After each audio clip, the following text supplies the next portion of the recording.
Langit Tiangsu pecah seperti kaca. Padahal hari itu seharusnya tenang. Para tetua dari Sekti Tujuh Langit bergegas ke puncak altar langit, tempat hukum-hukum Tao biasanya mengalir dengan damai. Tapi kini huruf-huruf langit yang membentuk hukum waktu, kehidupan, dan kehendak mulai menghilang satu persatu. Ada yang menyentuh hukum ilahi. Gumam tetua Mo. Tubuhnya gemetar meski ia sendiri pernah duduk di tahta Kaisar Suci 1000 tahun di dasar gunung. Seorang lelaki mengenakan jubah kelabu tanpa rencana sekte, berdiri di antara medan kultivasi yang hancur. Tak ada aura spiritual, tak ada tekanan langit. Tapi seluruh tanah meretih di bawah kakinya. Apa kau melihat itu? Orang itu berjalan. Rumput di sekitarnya malah tumbuh mundur. Desis murid sekti. Dia hanya menatap ke depan, mata hitam pekat, tanpa pantulan langit atau bumi. Setiap langkahnya seperti menyobek batas kenyataan. Sebuah suara muncul dalam pikirannya. Suara lembut tapi menggetarkan. Fragmen pertama. Berada di dimensi waktu. Pria itu mengangguk pelan. Miss Shanley. Apakah kau masih menyimpan bagianku? Di altar langit, para tetua mulai membaca hukum darurat. Mantra suci untuk menstabilkan Tao. Tapi saat suara mereka menggema, mantra itu runtuh. Huruf langit berubah jadi debu. Mustahil. Hukum penegakan kausalitas hilang. Seketika, ruang sekitar pria berjubah kelabu itu mulai bergetar. Tapi bukan karena tekanan spiritual, melainkan karena dunia menolak keberadaannya. Sistem Tao tidak mengenalnya karena ia berada di atas hukum itu. Siapa? Siapa sebenarnya dia? Tanya salah satu murid sekte sambil gemetar. Tetua Mo menatapnya penuh ketakutan.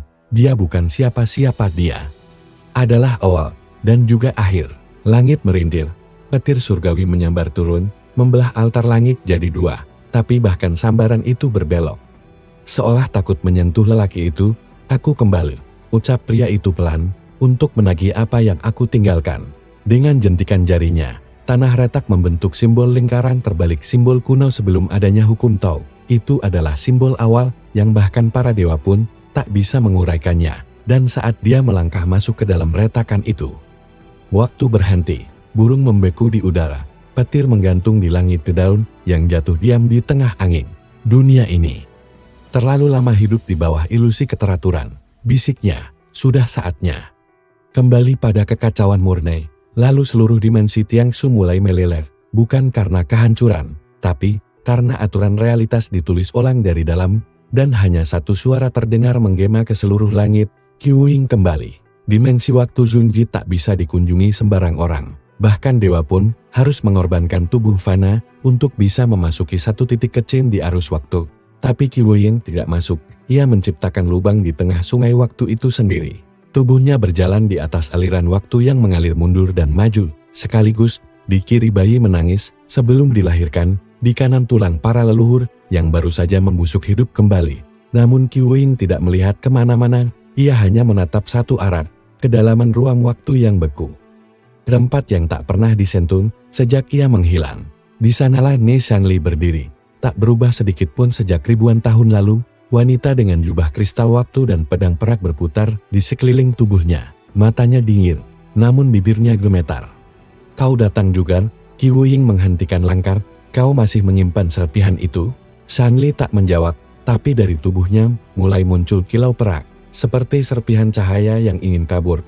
Itu adalah fragmen jiwa Wu Ying yang telah tertanam dalam dirinya, dan kini bergolak, ingin kembali ke tuannya. Jika aku memberikannya kembali, aku akan berhenti menjadi penjaga waktu. Ucap Shani pelan. Dunia akan kehilangan pilar stabilitas. Bukan dunia yang akan kehilangan itu, tapi sistem palsu yang menyebut dirinya hukum. Jawab Wu Ying. Shanli menggenggam pedangnya erat. Lalu bagaimana dengan aku? Aku hidup karena serpihanmu. Jika kau ambil kembali, aku akan hancur. Untuk pertama kalinya, Qiwing terdiam. Shanli melangkah maju. Angin waktu berputar hebat. Kau bilang hukum ini palsu.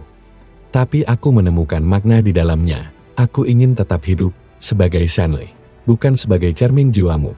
Tiba-tiba, seberkas cahaya menyambar dari langit waktu petir penegak Kronos. Hukum Tao mencoba membunuh Qiwing karena mengganggu penjaga waktu. Namun, saat petir itu menyentuh tubuhnya, hukum waktu sendiri luruh. Qiwing mengangkat tangannya perlahan. Kau ingin hidup? Maka hiduplah sebagai dirimu sendiri. Tapi serpihan itu Harus kembali, Shanli menangis, tapi bukan karena ketakutan, melainkan karena jiwanya sendiri memilih untuk pulang. Fragmen itu perlahan keluar dari dadanya, melayang menuju Wuyin, dan lenyap ke dalam tubuhnya. Saat itu, jam-jam kosmik retak, sungai waktu terbelah, seluruh dimensi Zunji membekul, dan Mei Shanli jatuh berlutut. Tubuhnya tak hancur, namun ia kehilangan kekuatannya. Tapi untuk pertama kalinya, ia merasa bebas. Terima kasih. Meski kau mengambil segalanya, kau juga mengembalikan jiwaku. Jiwuying melangkah pergi tanpa berkata apa-apa, tapi setiap langkahnya kini membawa satu bagian dari kekuatan awalnya, hukum Kronos, takluk padanya kembali. Di kejauhan, para leluhur waktu mulai membangkitkan pasukan penjaga dimensi, karena mereka tahu serpihan kedua ada di dimensi yang lebih berbahaya, Mianjing dunia mimpi yang tak bisa dibedakan dari kenyataan. Mianjing, dimensi ilusi dan tidur abadi, bukan sekadar tempat orang bermimpi, melainkan dimensi realitas alternatif yang dikendalikan oleh kehendak mimpi kolektif. Di sana, dunia bisa dibentuk dari hasrat, kenangan, atau trauma terdalam makhluk hidup. Tak ada kebenaran mutlak, semua bisa jadi nyata. Atau hanya hayalan. Jiwuying menembus batas antara kesadaran dan ilusi dengan cara yang tak bisa ditiru siapapun. Dengan menghapus konsep bangun dari eksistensinya sendiri, tubuhnya perlahan larut menjadi cahaya, memasuki ruang mimpi di mana waktu tidak berjalan, dan jiwa-jiwa tidur berdansa tanpa sadar. Di tengah-tengah samudra bunga merah yang tak pernah layu, berdirilah seorang wanita, cantik, tenang, dan memancarkan aura suci Shui Miangsu. Sang penjaga hukum ilusi, matanya terbuka. Ia sudah menunggu. Aku tahu kau akan datang, bisiknya. Suaranya menggema seolah berasal dari mimpi masa kecil dan kabut nostalgia yang tak bisa diingat. Guing melangkah, namun kali ini ia tidak bisa berbicara, sebab suara-suara dari sekitarnya mulai membentuk mimpi-mimpi lama yang terkubur. Dirinya sebagai dewa muda, tangannya berlumur darah karena menciptakan hukum yang menyebabkan peperangan abadi. Dan bayangan Miang Sui yang menangis saat ia pertama kali pergi tanpa penjelasan. Apakah kau bahkan mengerti rasa sakit yang kutanggung setelah kau pergi? Suara Miang Sui kini menggelegar, dan dunia mulai berubah. Bunga merah menjadi daging dan darah. Langit berubah menjadi matanya sendiri, mata penuh kecewa dan kehilangan. Jiwuying tahu, fragmen jiwanya dalam diri Miang Sui bukan hanya serpihan kekuatan, tapi juga perasaan terdalam penyesalan. Aku tidak bisa membiarkanmu mengambilnya kembali, Guyin, ucap Miang Sui sambil melepaskan penutup matanya. Seketika, langit runtuh, dan miliaran makhluk tidur dari segala dimensi bermimpi tentang kematiannya. Guing merentangkan tangan, tapi bukan untuk menyerang melainkan untuk menghapus mimpi itu. Dengan jentikan jari, dia berkata, kau tidak bermimpi tentang aku. Kau bermimpi tentang kehilanganmu sendiri. Dunia Mianjing mulai pecah dari dalam, tak karena pertarungan, tapi karena realitasnya disadarkan bahwa itu hanya mimpi. Miang Sui jatuh terduduk. Air matanya bukan ilusi, tapi nyata. Kalau kau benar-benar datang untuk menghancurkan Tao, lalu apa arti semua ini bagimu? Kamil aku. Jiwuying mendekat, menatapnya dalam. Aku tidak datang untuk menghancurkan kalian, tapi aku tidak bisa menyelamatkan kalian. Jika kalian masih terikat pada ciptaanku yang lama, perlahan, kilau putih keluar dari tubuh Miang Sui. Fragmen ilusi kembali pada Jiwuying. Tapi kali ini, dia melakukan sesuatu berbeda. Ia mengisahkan setitik jiwa di dalam tubuh Miang Sui, bukan untuk mengekang, melainkan untuk memberi harapan bahwa suatu hari mereka bisa bertemu. Sebagai makhluk bebas, ketika ia berjalan keluar dari mimpi itu, semua jiwa yang tertidur mendadak terbangun, beberapa menangis, beberapa menjerit, tapi semua sadar, hukum mimpi telah runtuh. Dan di tempat lain, jauh di dimensi kehendak, seorang wanita bermata hitam dan putih bersilang menatap langit. Dua serpihan telah kembali padanya. Saatnya aku bangkit. Jika dia terus melangkah, maka kehendak para dewa pun akan terguncang. Namanya Feng Shui, dan dia tidak akan menyerahkan fragmennya begitu saja. Dimensi Yuansheng, wilayah kehendak, bukan tempat. Ia adalah manifestasi dari jutaan keinginan dan ambisi yang pernah ada. Di sana, hukum tidak mengatur segalanya, karena setiap makhluk yang masuk akan ditelan oleh kehendak terkuat dalam dirinya sendiri. Jiwuying muncul tanpa suara, tanpa aura, tapi begitu kakinya menyentuh dasar dimensi itu, langit pecah, bukan oleh tekanan, melainkan oleh penolakan. Kehendak makhluk-makhluk di dimensi itu menolak kehadiran entitas yang tidak memiliki ambisi. Karena Qi Wuyin bukan lagi makhluk yang memiliki keinginan, namun di puncak gunung kehendak, seseorang telah menantinya.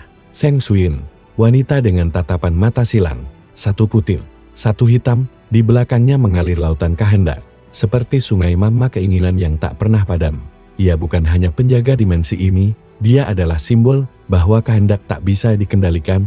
Qi Wuyin, entah kenapa aku masih berharap kau tidak datang, ucapnya pelan. Wuyin memandangnya lama, tapi kau tahu aku pasti datang. Suyin tersenyum pahit. Aku yang terakhir percaya padamu, di saat yang lain melupakanmu. Aku yang membela namamu di hadapan para leluhur, tapi sekarang kau datang untuk mengambil bagian jiwaku? Bukan milikmu, jawab Wuyin, itu milikku yang menghalangi kau untuk menjadi milikmu sendiri. Angin kehendak berputar liar. Semua makhluk di dalam dimensi itu berteriak bukan karena sakit, tapi karena hasrat mereka mulai berubah bentuk, kehilangan bentuk murni mereka. Suyin mengangkat tangannya, dari tubuhnya memancar simbol kehendak Wunian, kehendak tanpa bentuk. Kau telah membunuh waktu, kau telah menidurkan mimpi, tapi aku adalah yang tersisa ketika segalanya hilang. Aku adalah niat. Seketika, langit menjadi merah. Wuyin diserang bukan dengan kekuatan, tapi dengan jutaan ambisi dari raja yang ingin hidup abadi, dari budak yang ingin merdeka, dari ibu yang ingin anaknya hidup kembali. Semua kehendak itu membentuk tsunami yang menggulung ke arahnya. Namun Wuyin hanya menutup mata, ia tidak melawan, ia menerima. Karena ia tahu, kehendak yang melawan kehendak hanya akan memperkuatnya, tapi kehendak yang dipahami akan melepaskan dirinya sendiri, satu demi satu. Keinginan-keinginan itu hancur menjadi cahaya, lalu mengalir ke langit. Bahkan kehendak paling jahat pun mereda di hadapan eksistensi yang tidak berkehendak eksistensi murni. Suyin terdiam, pedang kehendaknya runtuh. Bagaimana bisa kau melawan kehendak, padahal kau tidak memiliki keinginan? Tanyanya dengan suara parau. Qi Wuyin membuka matanya. Karena kehendakku telah selesai sejak aku menciptakan dunia. Cahaya ungu perlahan keluar dari tubuh Suyin. Fragmen kehendak kembali pada Qi Wuyin, tapi tidak ada kebencian di mata wanita itu, hanya tangis dan rasa kehilangan yang tidak bisa dijelaskan. Aku berharap saat kau sudah lengkap nanti, kau tak lupa bagaimana rasanya menjadi manusia. Qi Wuyin mengangguk, tapi dalam hatinya yang sunyi. Tak ada janji, ia tahu bahwa setiap langkahnya mendekatkannya pada titik yang tak bisa kembali, dan saat ia pergi, Zheng Xuyin jatuh terduduk. Tubuhnya lemah tapi bebas. Namun jauh di luar dimensi kehendak, para leluhur surga yang menyadari ancaman ini, memanggil satu nama yang telah lama disegel. Bangkitkan Lu Qianmo. Sang kehancuran. Di puncak langit ke-13, tempat tertinggi dari ranah para leluhur surga, bel berbentuk tengkorak berdentang untuk pertama kalinya sejak 99.000 tahun lalu. Getarannya merobek kabut spiritual, menembus 7 dimensi, dan membangunkan entitas yang seharusnya tak pernah bangkit lagi. Di dalam ruang kosong tak bernama, di atas ranjang batu berlumur darah, Lu Qianmo membuka matanya, meski ia buta. Sudah waktunya? Tanyanya lirih, seolah berbicara pada kekosongan. Dari kegelapan, muncullah 4 leluhur surga, masing-masing dengan tubuh transparan, dan aura hukum murni mengelilingi mereka. Salah satunya, leluhur Shengxu, bicara dengan suara bergetar. Qi Wuyin telah mengambil 3 fragmen. Jika dibiarkan, hukum-hukum akan runtuh. Kami butuhmu sebagai penyeimbang. Qianmo berdiri, dan tanah seketika hancur. Ia tidak memiliki kultivasi, karena tubuhnya adalah kehancuran itu sendiri. Bahkan hukum alam enggan menyentuhnya. Aku tidak bisa melihat, tapi aku bisa merasakan dia, karena kami berasal dari sumber yang sama. Sementara itu, Qi Wuyin tengah melewati celah antara dimensi celah yang hanya muncul bagi mereka yang telah menguasai 3 hukum utama. Ia tidak menuju fragmen selanjutnya. Ia berhenti di sebuah tebing yang menghadap ke jurang asal ketiadaan, tempat terakhir sebelum dunia ini dibentuk. Dari sana, ia bisa merasakan sesuatu berubah. Mereka membangkitkannya. Tangan Qi Wuyin mengepal, getaran samar mengalir di ujung jari-jarinya. Bukan rasa takut, tapi gangguan eksistensi. Seseorang yang bahkan hukum ciptaannya tidak mampu mengikat Lu Qianmo. Entitas yang terlahir bukan dari jiwa, tapi dari konsekuensi Wuyin sendiri. Di saat yang sama, Qianmo muncul di tempat yang sama, seolah ruang dan waktu menyingkir hanya untuk mempertemukan mereka. Dua sosok berdiri berhadapan, namun hanya satu yang memiliki mata untuk melihat. Dan satu yang melihat segalanya tanpa mata. Aku selalu tahu kau akan kembali, ucap Qian Mo. Qi Wuying diam. Apakah kau ingat? Tanya Qian Mo. Aku tidak diciptakan, aku terlahir ketika kau membuat kesalahan pertama. Wuying menatapnya, dan kesalahan itu adalah menciptakan hukum. Qian Mo mengangguk. Tanpa hukum, tidak akan ada keadilan. Tapi juga tidak ada dosa. Aku adalah hasil dari keduanya. Langit beretir, tanah hancur, tidak ada teknik, tidak ada pedang. Tapi kehendak dari dua eksistensi purba itu saling bertabrakan. Seketika, seluruh 7 dimensi merasakan getarannya. Wuying mencoba menahan benturan dengan memanipulasi realitas, tapi Qian Mo tidak mematuhi realitas. Ia memakan logika. Ia menghancurkan apapun yang mengikuti sistem. Tubuh Qi Wuying retak bukan karena luka, tapi karena kenangan masa lalu yang pernah ia segel bersama penciptaan Tao. Mulai pecah, bayangan seorang anak, seorang sahabat, seorang murid. Lu Qian Mo, aku ingin menghancurkanmu. Karena aku tidak ingin lagi hidup sebagai akibat. Qi Wuying terhuyung, tapi ia tersenyum samar. Kalau begitu, mari kita lihat. Apakah akibat bisa membunuh penyebabnya? Pertarungan tanpa bentuk pun dimulai. Bukan jurus, bukan kekuatan, tapi benturan antara asal dan akibat, antara pencipta dan bayangannya. Di balik dimensi, para leluhur terdiam, bahkan mereka tak bisa menahan dampaknya. Dan saat episode ini berakhir, satu hukum dunia sebab akibat resmi lenyap dari sistem Tao. Kabut tebal menyelimuti dimensi dunia tengah. Petani yang sedang menanam padi tiba-tiba melihat benih yang ia tanam membusuk, lalu berubah menjadi pohon penuh buah. Seorang pembunuh dibayar untuk menghabisi bangsawan, tapi ketika ia menghunuskan pisau korbannya justru tersenyum dan berkata, "Terima kasih telah menyelamatkanku." Segalanya kacau. Para tetua dari sekte akar takdir saling menatap dalam ketakutan. Roda reinkarnasi melambat. Tinta langit yang biasa menulis takdir setiap jiwa berubah kering. Hukum sebab akibat telah lenyap. Di tengah kehancuran itu, Qi Wuying berdiri di atas danau tak berbentuk. Tubuhnya terluka, jubahnya kompang-camping, dan aura dunianya bergetar. Tapi matanya tetap tajam. Ia baru saja menang dalam pertarungan melawan Lu Qian Mo.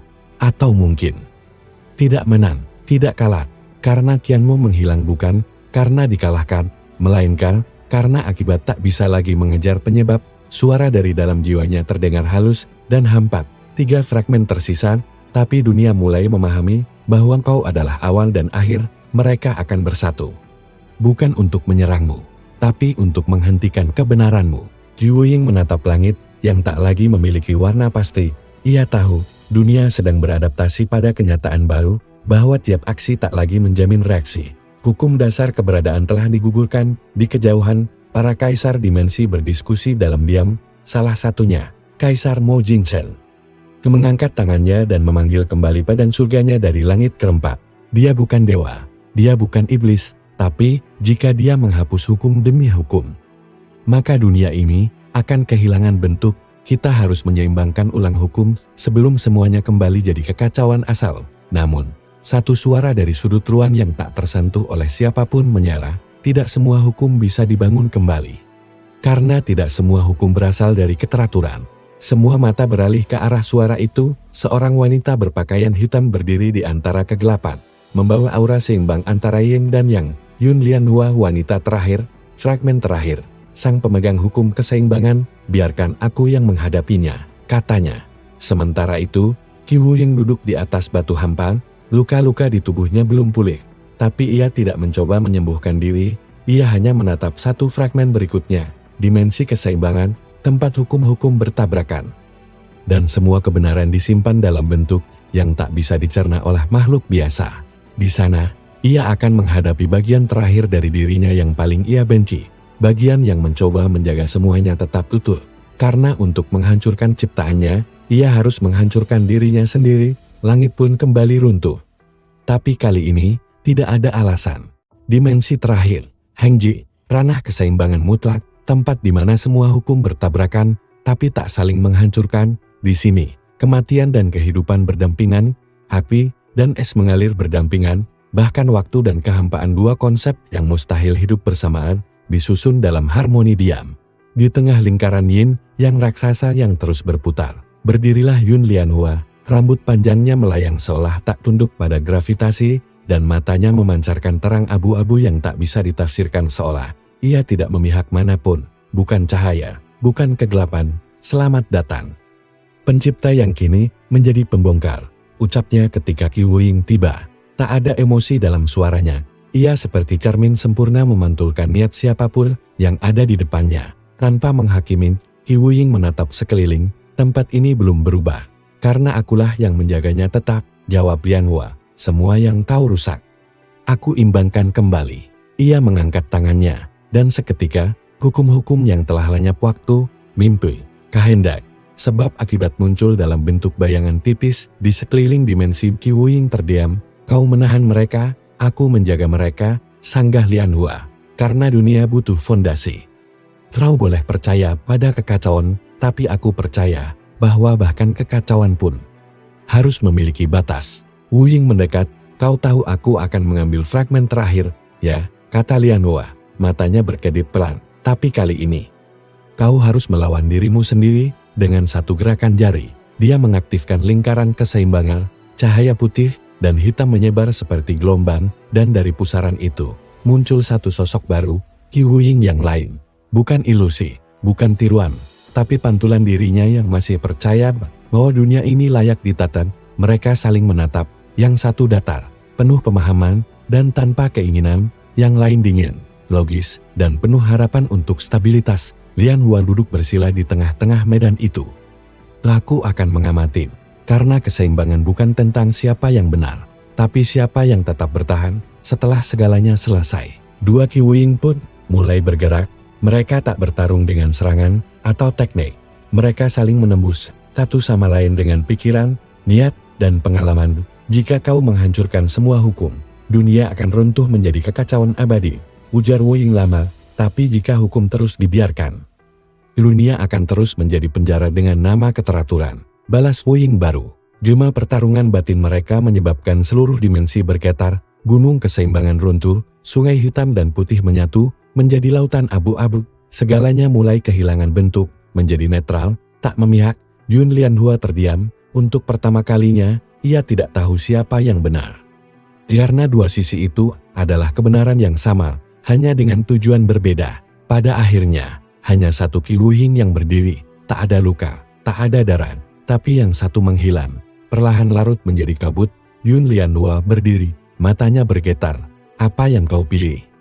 Qi Wuying menunduk. Aku memilih untuk membiarkan dunia memilih. Fragmen terakhir keseimbangan masuk ke tubuhnya. Saat itu juga, semua hukum berhenti berfungsi. Dan di kejauhan, semua sekte, semua kaisar, semua dewa serentak berlutut, bukan karena tunduk, tapi karena kehilangan gravitasi spiritual. Tak ada hukum, tak ada batas, tak ada kepastian, karena Sang Pencipta telah utuh kembali. Langit tak lagi biru, tanah tak lagi keras, sungai berhenti mengalir, namun airnya tak mengering. Burung tak bisa lagi terbang, tapi juga tak jatuh. Segalanya membeku, namun tidak diam. Dunia terus eksis, tapi tak lagi hidup, karena hukum telah tiada. Dan di tengah kehampaan yang merambat dari setiap sudut dunia, Qi Wuying berdiri dalam keheningan total, dikelilingi oleh fragmen-fragmen yang pernah membentuk ciptaannya. Waktu, mimpi, kehendak, sebab akibat, keseimbangan. Dan dirinya sendiri, ini bukan kehancuran, gumamnya, ini adalah bentuk dunia yang asli. Sebelum aku menyentuhnya, suaranya menggema bukan di udara, tapi langsung di pikiran semua makhluk hidup. Para dewa jatuh dalam keheningan. Para tetua lupa pada teknik mereka sendiri. Murid-murid sekte menatap kosong ke arah langit yang sudah tak bisa mereka percaya. Sekte Tianxu terbakar dari dalam. Hukum-hukum kultivasi yang menjadi pondasinya lenyap. Teknik, kekuatan, bahkan roh pelindung mereka menghilang. Sementara itu, Mo Jinzhe, kaisar kebenaran, berdiri di singgasananya yang mulai runtuh. Segalanya menjadi nol, desisnya, bahkan logika ikut mati. Namun, dalam kehampaan itu, satu suara terdengar, bukan dari Qi Wuying, bukan dari langit, tapi dari dalam hati umat manusia. Kalau hukum sudah tiada, lalu apa yang tersisa dari kita? Qi Wuying melangkah perlahan di udara, tapi tak meninggalkan jejak. Ia menuju pusat realitas, tempat yang dahulu disebut altar awal. titik kelahiran Tao. Di sana, sebuah singgasana kosong berdiri tempat ia dulu duduk sebagai pencipta. Sebelum dunia mengenalnya kini, ia kembali. Namun tak untuk duduk, ia meletakkan tangannya di altar, dan seluruh dunia tiba-tiba berdenyut seperti jantung yang dipaksa hidup lagi. Lalu ia bicara, dunia ini bukan untuk dikendalikan, tapi juga bukan untuk dibiarkan. Dunia ini harus memilih bentuknya sendiri. Dengan kata-kata itu, ia menyalurkan seluruh fragmen jiwanya ke dalam inti dunia, bukan untuk mengambil alih, tapi untuk mengembalikan kendali pada makhluk hidup itu sendiri. Untuk pertama kalinya sejak dunia diciptakan, manusia, iblis, dewa, binatang buas, dan makhluk-makhluk roh bebas dari takdir yang ditulis dari atas, bebas memilih arah hidup, tapi juga bebas jatuh dalam kehancuran, karena tanpa hukum. Tidak ada jaminan, tidak ada perlindungan, tidak ada kontrol, dan di puncak altar, tubuh Qi Huiying mulai lenyap. Satu demi satu bagian tubuhnya berubah menjadi cahaya. Ia telah selesai, namun sebelum hilang sepenuhnya, ia berkata pelan, nyaris tak terdengar oleh siapapun, jangan bangun hukum baru. Hanya karena kau takut hidup tanpa arah, dan ia lenyap. Tapi tak lama setelah itu, dalam sunyi yang belum sempat dikenali, langit bersinar lagi. Seorang bayi menangis di sebuah desa kecil, lahir tanpa aura, tanpa takdir, tanpa prediksi, hanya dengan satu hal, kehendak hidup, dan dunia mulai berdetak kembali, namun kali ini, bukan karena hukum, tapi karena kesadaran bebas. 3 tahun sejak hilangnya Qi Huiying, dunia belum runtuh, tapi juga belum utuh. Orang-orang menyebut masa ini sebagai zaman abu, zaman setelah hukum, sebelum aral. Tak ada lagi teknik budidaya yang otomatis berhasil, tak ada lagi garis takdir yang menjamin kemenangan atau kekalahan, bahkan kematian bukanlah hal yang pasti. Beberapa menyebutnya berkah, kebanyakan menyebutnya kutukan. Di sebuah desa terpencil bernama Yuan Shui, seorang anak lelaki tumbuh tanpa nama, tanpa bakat, tanpa catatan lahir dari surga. Tapi ia bisa melihat sesuatu yang tak bisa dilihat orang lain, kilau samar bekas hukum yang tersisa di udara. Ia menatap langit, lalu menunjuk ke satu titik kosong. Di sana dulunya ada waktu, tapi sekarang hanya ingatan. Orang-orang menganggapnya aneh, tapi diam-diam takut, karena setiap kali ia menyentuh seseorang, mimpi mereka menjadi kacau, ingatan mereka berbalik, dan keinginan terdalam mereka menjadi nyata. Sesaat, desa itu menyembunyikannya, menganggapnya makhluk terkutuk, tapi di kejauhan, seorang wanita berpakaian abu-abu, berdiri di atas pohon tua, mengamati anak itu. Yun Lianhua, dia tidak membawa hukum, tapi dia membawa percikan dari pencipta awam. Gumamnya, ia tahu Qi Huiying memang telah menghilang, tapi tidak benar-benar sirna. Dia menanamkan fragmen netral dalam satu jiwa baru, bukan untuk mewariskan kekuatan, tapi untuk memberi dunia pilihan. Nama bocah itu mulai dikenal para sekte. Mereka mulai bergerak, beberapa ingin melatihnya, beberapa ingin menghancurkannya. Karena dunia saat ini, tak ada yang bisa menilai mana yang benar atau salah lagi. Di langit, sekte Jiangsu yang dulu terbakar kini dibangun ulang. Tapi tidak dengan kitab hukum lama, mereka menciptakan ajaran baru. Kehendak murni, sistem di mana teknik muncul dari pengalaman, bukan dari rumus. Namun sistem itu tak stabil. Beberapa murid mengalami ledakan jiwa, karena melawan kontradiksi dalam diri sendiri. Dan dalam kekacauan itu, muncul desas-desus, ada suara.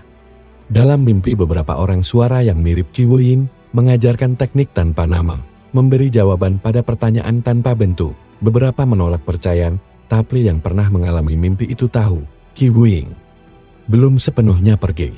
Ia menyebarkan percikan kesadarannya ke seluruh dunia, menjadi mimpi, ilusi, suara hati. Satu kaisar dari benua timur tiba-tiba membangunkan kekuatan untuk membalikan waktu 5 detik tanpa mantra. Seorang anak yatim menciptakan jurus menumbuhkan bunga di medan perang, membuat musuh tertidur. Hukum baru mulai lahir, tapi bukan dari langit, melainkan dari makhluk hidup sendiri. Bocah di Yuan Shui kini diberi nama oleh penduduk desa Xiao Huoyin, nama yang tak bisa mereka jelaskan asal-usulnya. Dan malam itu, bocah itu bermimpi. Dalam mimpinya, ia melihat sosok lelaki berjubah kelabu, berdiri di tengah bintang-bintang mati. Sosok itu hanya mengatakan satu kalimat, kalau dunia ini memilih jalan baru, jangan biarkan itu menjadi penjara seperti yang dulu. Lalu menghilang. Xiao Huoyin bangun. dan dunia perlahan berubah lagi. Di era lama, seorang kultivator membutuhkan manual, hukum elemen, dan garis takdir untuk menciptakan teknik. Tapi kini, di dunia tanpa hukum, jurus muncul dari luka, dari cinta, dari pengkhianatan, bahkan dari ketakutan. Dan tak ada tempat yang lebih berbahaya dari kota Liuxian, pusat baru kekuatan dunia yang memperdagangkan teknik seperti komoditas. Di sana, jurus bukan lagi rahasia sakti, melainkan hasil pergolakan batin pribadi.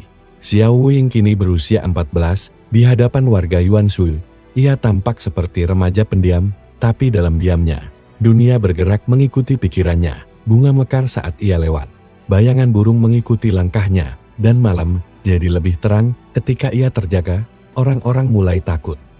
Dan akhirnya, ia diasingkan. Pergilah.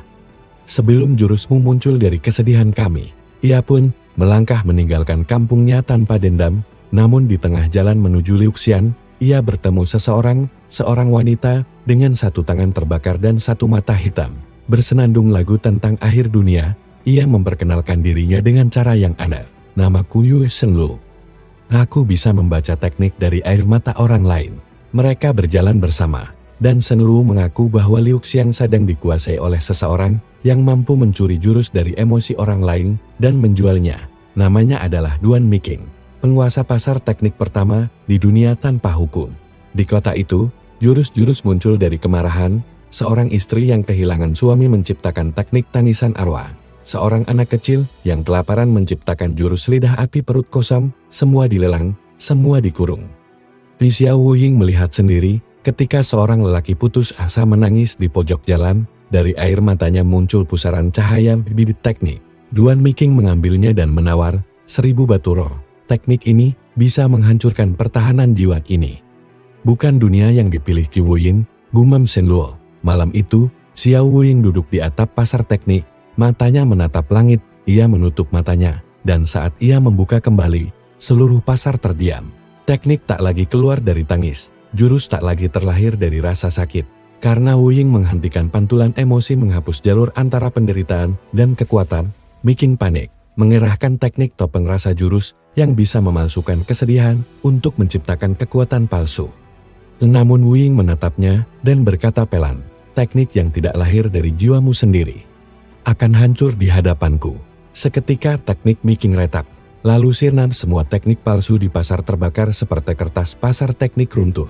Orang-orang berteriak, tapi kali ini bukan karena kehilangan kekuatan, tapi karena kekuatan kembali jadi milik mereka sendiri. Yu Shenlu menatap Wuying dengan sorot aneh. Kau tak menciptakan hukum baru, tapi kau membuat jalur jiwa kembali lurus. Xiao Wuying tak menjawab.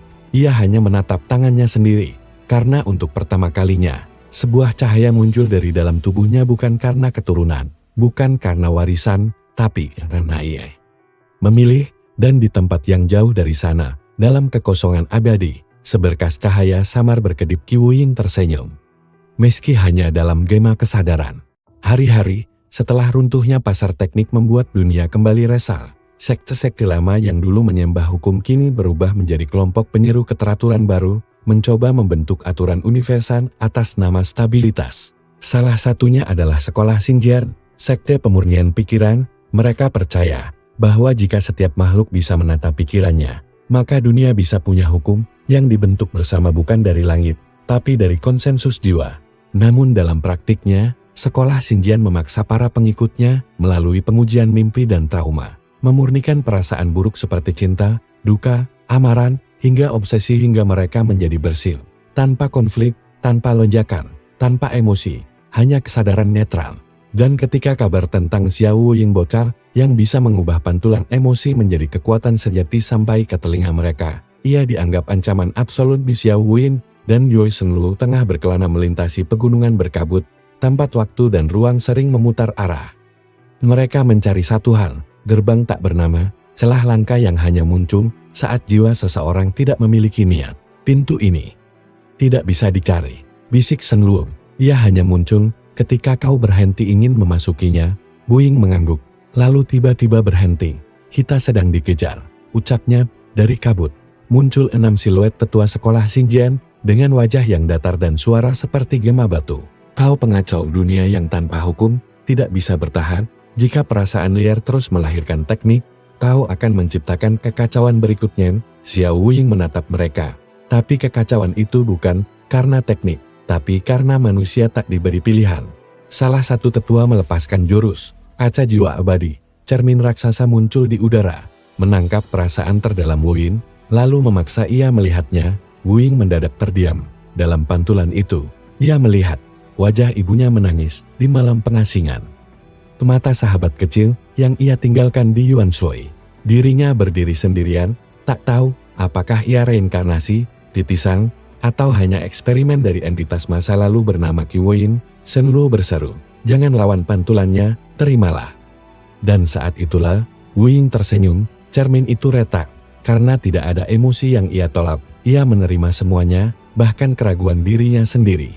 Keenam tetua runtuh, bukan karena dikalahkan, tapi karena mereka tidak bisa menerima bahwa perasaan tidak harus dikendalikan. Lalu, di antara kabut yang tersingkap oleh keheningan, gerbang tak bernama terbuka, bentuknya tidak jelas, seperti koretan api yang tak selesai digambar, seperti luka yang belum sembuh di langit. Wuying menatap Shen Luo, "Kau ikut." Tapi wanita itu menggeleng, "Aku harus tinggal. Ada banyak yang harus belajar menerima cermin mereka." Ia pun melangkah masuk, dan begitu melewati ambang gerbang, dunia berubah. Ia tidak lagi berada di tanah atau langit. Ia berada di dalam satu ruang putih, tempat suara Qi Wuying bergema lembut. "Selamat datang di inti asal, tempat semua hukum dulu lahir." Tapi kini, hanya satu pertanyaan yang tersisa, apakah dunia butuh hukum baru? Tidak ada warna, tidak ada bentuk, tidak ada waktu. Xiao Wuying berdiri di tengah inti asal ruang purba, yang bahkan para leluhur surga pun tidak pernah bisa tembus. Disinilah, Qi Wuying dahulu menulis hukum pertama, memahat waktu, menciptakan keseimbangan, lalu menyebarkannya ke 7 dimensi. Namun kini, yang tersisa hanya kekosongan yang penuh kesadaran. Ruang ini tahu ia sedang diamati. "Kenapa kau membawaku ke sini? Jika kau sudah menghapus segalanya?" tanya Wuying dari kejauhan. Suara Qi Wuying menjawab, tidak bergema, tidak keras, tapi langsung menjangkau inti pikirannya. "Karena aku tidak bisa menjawab pertanyaan ini sendiri. Bahkan saat aku masih ada." Seketika, di sekeliling Xiao Wuying muncul bayangan semua versi Qi Wuying dari masa lalu. Qi Wuying sebagai pencipta, duduk di atas singgasana, menulis hukum dengan darahnya. Qi Wuying sebagai penghukum, menenggelamkan dimensi ilusi. Qi Wuying sebagai pengampun, melepaskan fragmen jiwanya. Qi Wuying sebagai penghancur, melawan Luo Qianmu. Mereka semua berdiri membentuk lingkaran. Menatap Wuying, bukan sebagai pewaris, tapi sebagai pengganti. "Dulu aku berpikir dunia butuh aturan, agar tidak jatuh ke dalam kekacauan," ucap satu versi. "Lalu aku berpikir dunia butuh kebebasan, agar tak terjebak dalam penjara hukum," ucap yang lain. "Tapi kini aku sadar, mungkin dunia tidak butuh kita sama sekali." Xiao Wuying mengangkat wajahnya. "Kalau begitu, kenapa ada aku?" Semua versi Qi Wuying terdiam. Lalu suara terakhir berkata, "Karena meskipun aku menciptakan dunia ini, aku tidak bisa menjalankannya. Karena hanya makhluk yang tidak tahu tujuan yang bisa menciptakan arah yang jujur. Karena kau bukan hasil dari kehendakku, tapi hasil dari kehampaan yang kutinggalkan." Mata Xiao Wuying bergetar. Seketika, seluruh ruang inti asam berubah menjadi sebuah cermin besar, dan di sana, ia melihat bentuk dirinya sendiri yang baru, bukan sebagai titisan, bukan sebagai pewaris, tapi sebagai pemilik hak untuk berkata, "Cukup." Dan dalam pantulan cermin itu, Wuying mengangkat tangannya, tapi bukan untuk menciptakan hukum baru. Ia hanya mengucap satu kalimat, "Biarkan dunia memilih jalannya sendiri." Satu orang, satu jiwa, satu arah. Cermin itu retak bukan karena dihancurkan, tapi karena fungsinya selesai. Inti asal berguncang, bukan karena kiamat, tapi karena dunia kini tak lagi berada di tangan satu entitas. Qi Wuying semua versinya tersenyum, lalu menghilang, dan untuk pertama kalinya, inti asal melontarkan Xiao Wuying kembali ke dunia nyata. Dengan satu cahaya baru yang tidak bisa dikategorikan, bukan kekuatan, bukan teknik, tapi izin bagi semua makhluk untuk mulai membentuk dunia tanpa blueprint. Langit kembali memiliki warna, tanah kembali mengeras, air kembali mengalir, tapi semuanya terasa berbeda. Tidak ada pola yang bisa diulang, tidak ada teknik yang bisa diajarkan. Karena kini, Dunia berjalan di atas keputusan tiap makhluk hidup. Xiao Wuying terbangun di tengah padang luas yang belum pernah dia lihat sebelumnya. Padang itu tak ada di peta manapun, tak bernama, tak berpenjaga, tapi ratusan orang ada di sana, semua kultivator, semua pencari jalan. Semua tersesat. Salah satunya, seorang wanita tua, bertongkat api berkata lirih, kami berjalan dari seluruh arah. Tapi tak pernah sampai kemanapun, sejak hukum hilang, tak ada kompas yang bisa diandalkan, tak ada teknik yang bisa diwariskan. Mereka menatap Wuying seperti menatap cahaya samar di ujung lorong gelap, tapi ia tahu, mereka tak butuh pemimpin, mereka butuh cermin. Kalau kalian ingin kembali ke hukum lama, aku bukan orang yang bisa membantu, katanya, tapi seorang lelaki gemuk, bekas pemimpin sekte besar, berseru, kalau begitu tunjukkan. Buat satu hukum, satu saja. Dunia akan kembali stabil jika satu aturan dibuat. Xiao Wuying menatapnya, lalu bertanya pelan, apa kau siap untuk kehilangan keputusanmu sendiri?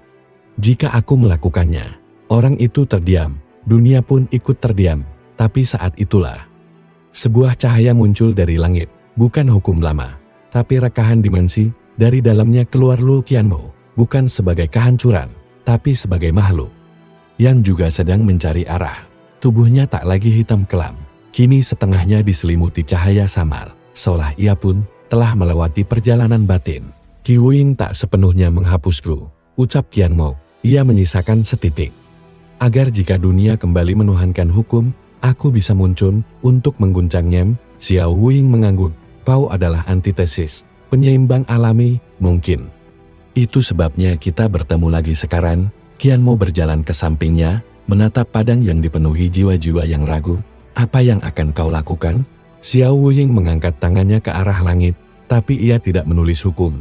Dia hanya membuka satu jalan, jalan itu tak bercahaya, tidak bersinar, tapi siapapun yang menapakinya akan dipaksa menemukan jati dirinya sendiri, bukan untuk menjadi kuat, bukan untuk menjadi pemimpin, tapi untuk menjadi utuh, dan jalur itu disebut Dao Kosong. Jalur yang tidak memberi apa-apa, tapi membuka segalanya bagi siapapun yang berani menghadap dirinya sendiri. Yun Lianhua, dari kejauhan, mengamati itu semua, ia menulis satu kalimat di kitab barunya, ketika hukum tak lagi berlaku, dan pencipta tak lagi mencipta. Hanya jiwa yang bisa memberi makna. Pada hari itu, ribuan orang mulai melangkah di Dao Kosong. Mereka tak tahu akan jadi apa, akan mendapat apa, tapi mereka tahu, apapun yang mereka temukan, milik mereka sendiri. Dan Xiao Wuying, sang pembuka jalan, tidak duduk di atas tahta, ia hanya berdiri di samping mereka, sebagai orang pertama yang memilih untuk tidak memilihkan. Di bawah langit yang kini berganti warna tiap hari, Dao Kosong menjadi jalur yang aneh dan penuh paradoks. Tidak semua orang bisa menjalaninya, karena tidak semua berani melihat diri mereka sendiri tanpa topeng hukum, doktrin, atau ramalan. Beberapa tersesat dan kembali menjadi pemburu kekuatan, beberapa meledak oleh konflik batin sendiri, tapi sebagian berubah menjadi bentuk baru dari eksistensi. Mereka tak memiliki jurus tetap, tapi bisa menaklukkan dewa. Mereka tak memiliki kitab suci, tapi bisa menulis ulang kenyataan di sekitar mereka dengan kata-kata pribadi. Dan dalam kesunyian malam pertama, setelah 10.000 jiwa menapaki Dao Kosong, langit berbicara, namun bukan suara dari langit lama, bukan suara dewa, dan bukan suara Qi Wuying. Itu adalah suara gabungan dari semua jiwa yang sedang berjalan di Dao Kosong. Kami tak ingin diselamatkan, kami hanya ingin hidup tanpa batasan yang bukan milik kami.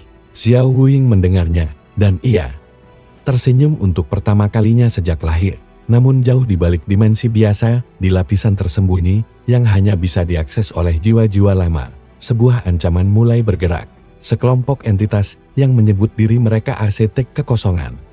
Makhluk-makhluk abadi yang pernah membantu Qi Wuying menulis hukum pertama. Mereka tidak senang kita membentuk dunia agar bisa dipahami, kata pemimpinnya, Xiao Huichen, seorang entitas yang dulu mengawasi hukum waktu, dan sekarang semua yang kita bangun dihancurkan oleh keturunan dari kehampaan. Xiao Huichen memanggil 3 makhluk lainnya, Shen Luoji, pengikat hukum tubuh, Liu Miansui, penjaga batas kematian, dan Bai Jinru, pemurni realitas. Mereka bukan manusia, mereka bukan dewa, mereka adalah potongan kesadaran hukum yang menolak mati. Mereka bersumpah untuk mengembalikan dunia ke dalam bentuk yang bisa dikontrol, ditakar, dan ditakuti. Sementara itu, di dunia biasa, Li Xiaowing tengah membantu seorang bocah kecil memunculkan jurus pertamanya. Bukan dari meditasi, bukan dari buku, melainkan dari rasa ingin melindungi adiknya dari hujan. Dan jurus itu adalah Payung Langit Dewa. Jurus itu tidak kuat, tidak ofensif, tapi mampu membentuk langit kecil di atas dua kepala kecil. Orang-orang di sekitarnya tertegun. Satu pria tua bergumam, inilah dunia baru, di mana niat lebih penting dari darah keturunan. Namun ketika malam tiba, Xiaowing merasakan sesuatu yang mengganggu, getaran halus dari dimensi hukum lama. Ia membuka matanya dan berdiri di hadapan Xiao Huichan. Wajah Huichan bukan wajah marah, tapi wajah seorang arsitek yang melihat rumahnya dibakar. Bocah kosong, katanya, jika kau biarkan dunia berjalan seperti ini, pada akhirnya bukan kekacauan yang datang, tapi kehampaan total, dan kehampaan tak bisa hidup berdampingan dengan kesadaran. Wu Ying menatapnya, tak melawan. Aku tahu, katanya. Tapi kalau dunia harus memilih antara dikendalikan atau menghadapi kehampaan, biarkan mereka memilih sendiri. Hui Chen mengangkat tangannya, sebuah palu cahaya muncul. Di sisi lainnya, Bai Jinru dan Yu Mianxu muncul, menatap tajam. Kalau begitu, izinkan kami menguji pilihan dunia, dan pertempuran akhir pun mulai bergema dari batas realitas. Namun kali ini, bukan untuk mempertahankan hukum, tapi untuk mempertahankan pilihan. Langit pecah, bumi terbelah, namun bukan karena kiamat, melainkan karena pertempuran yang tidak memiliki batas hukum. Xiao Huichan dan para arsitek kekosongan turun ke dunia bukan sebagai dewa, tapi sebagai bekas fondasi. Setiap langkah mereka memunculkan kembali serpihan hukum lama, hukum waktu, hukum batas kematian, hukum realitas absolut. Saat palu Huichan menghantam udara, waktu berhenti bagi seluruh benua timur. Saat tatapan Yu Mianxu mengenai seorang kultivator, jiwanya dipaksa mematuhi urutan kelahiran dan kematian, dan ketika Bai Jinru menyentuh tanah, kenyataan melengkung kembali ke pola lama. Tiap kekuatan harus seimbang, setiap akibat harus mengikuti sebab. Dunia mulai tertarik kembali ke masa lalu. Xiaowing berdiri di tengah badai dimensi, tubuhnya gemetar bukan karena takut tapi karena semua ciptaan baru mulai menghilang. Jurus-jurus tanpa rumus lenyap, jalan dao kosong tergulung menjadi abu. Namun pada saat itu, semua makhluk yang pernah memilih hidup tanpa hukum mengangkat suara mereka. Bukan doa, bukan serangan, tapi kenyataan pribadi. Seorang bocah memanggil langit untuk adiknya. Seorang wanita menghidupkan bunga di medan perang. Seorang lelaki bisu menciptakan suara untuk istrinya yang tulis teknik tanpa nama, jurus tanpa kitab, tapi semuanya nyata dan masing-masing lahir dari satu kehendak, menolak, dikendalikan. Qi Huin tak hadir secara fisik, tapi gema jiwanya yang tersebar di seluruh dunia, bergema serempak. Tak perlu ada pencipta, tak perlu ada akhir, biarkan semua makhluk menulis sendiri jalan mereka. Xiao Ying mengangkat tangannya, bukan untuk menyerang, bukan untuk bertahan, tapi untuk menjadi cermin terakhir. Ia membuka dadanya sendiri, dan dari dalamnya keluar percikan cahaya tak bernama, hasil dari semua pengalaman, keraguan, dan ketulusan selama hidupnya. Cahaya itu menyebar dan masuk ke setiap makhluk hidup. Xiao Huichan terdiam, palunya runtuh. Bai Jinru menunduk, Yu Mianxu menutup matanya, karena mereka sadar hukum tidak bisa menandingi kesadaran yang tidak ingin diatur. Para arsitek tidak dikalahkan, mereka dibebaskan dari tugas mereka sendiri, dan mereka pun menghilang. Bukan dalam kehancuran, tapi dalam kelegaan. 10 tahun berlalu, di dunia yang tak lagi punya hukum tetap, peradaban tak hancur, justru berkembang, karena tak ada satupun cara yang dominan. Setiap sekte, desa, bangsa, menciptakan jalannya sendiri, dan masing-masing belajar bahwa jalan orang lain tak harus menjadi jalan mereka. Di sebuah lembah sunyi, seorang pria duduk di bawah pohon, wajahnya biasa saja, tak ada aura, tapi burung dan langit dan tanah semuanya tenang di sekelilingnya. Xiao Yin, ia bukan dewa, ia bukan pemimpin, ia bukan legenda, dia hanya orang pertama yang memilih untuk tidak mengatur apapun. Dan dari balik awan, suara yang pernah bergema dari Qi Huin kini sepenuhnya diam. Karena dunia tak lagi butuh pencipta, karena dunia telah menjadi dirinya sendiri.